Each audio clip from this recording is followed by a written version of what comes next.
Net neutrality is considered by many to be the Obama administration's signature policy on tech. Remember, this is the idea internet service providers like AT&T and Verizon can't create fast and slow lanes for web traffic, putting companies like Netflix at their mercy.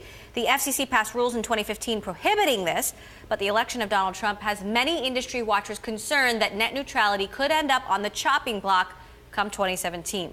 While he didn't have a clear policy platform on the issue, Trump once tweeted in 2014, Obama's attack on the internet is another top-down power grab. Net neutrality is the fairness doctrine, will target conservative media. Joining us now to discuss what may happen to the idea under a Trump administration is internet industry analyst and author Larry Downs. Also with us from Washington, Tech Freedom President Baron Soka. So Larry, you know this issue inside and out. The idea is that Trump would eliminate net neutrality. What do you think could actually happen? So I don't think that's what's going to happen. I think, and that tweet that you mentioned was really in response to President Obama's announcement that he wanted the FCC to turn ISPs into public utilities, which the FCC did. That's the part of the ruling in 2015 that I think will go. But I think the net neutrality rules themselves aren't all that controversial. They, either Congress or a new FCC may move them back to the Federal Trade Commission, but I don't really think that they're going anywhere. So that means you think it'll remain basically business as usual, no fast and slow lanes? Yes, business as usual for net neutrality, not business as usual, though, for this reclassification of ISPs as utilities. That, I think, will So go. What would it mean for Netflix? It won't change anything as far as Netflix is concerned, or for consumers, for that matter. In fact, none of these rules were really being violated in the years before the FCC had rules in the first place, because the Federal Trade Commission was already on the job enforcing them. Now, Baron, our Bloomberg intelligence analysts have analyzed, outlined three possible ways that the policy could change. One, through the courts. We're expecting Trump to indeed appoint another Supreme Court justice, through Congress limiting the FCC's ability, or via a new Trump-appointed chair of the FCC. The FCC would then change the rules themselves. What do you think is the most likely path forward?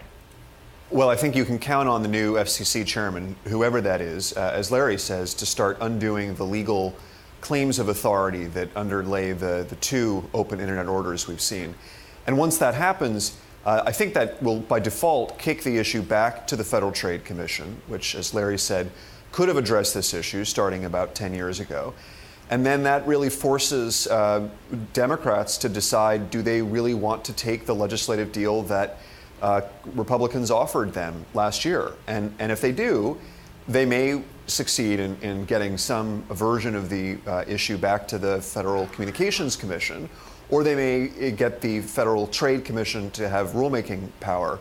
But I think Larry's basically right. You're not going to see this issue change fundamentally. The 2010 rules were never really controversial at their core, and industry, if they had to, would sign up today to a regulatory pledge that would be enforced by the Federal Trade Commission. Now, Larry, there has been debate over the authority of the FCC in general, whether it's net neutrality or some other issues. Do you think that authority will again be questioned in a Trump administration? Yes, so I think so. I mean, the question has always been, in 1996, did Congress give the FCC any authority over broadband? And that's what we've really been fighting about for the last 10 years. It's not really clear. Congress may step in now and make this much clearer, I think, than they did. That was part of the bill that Baron mentioned.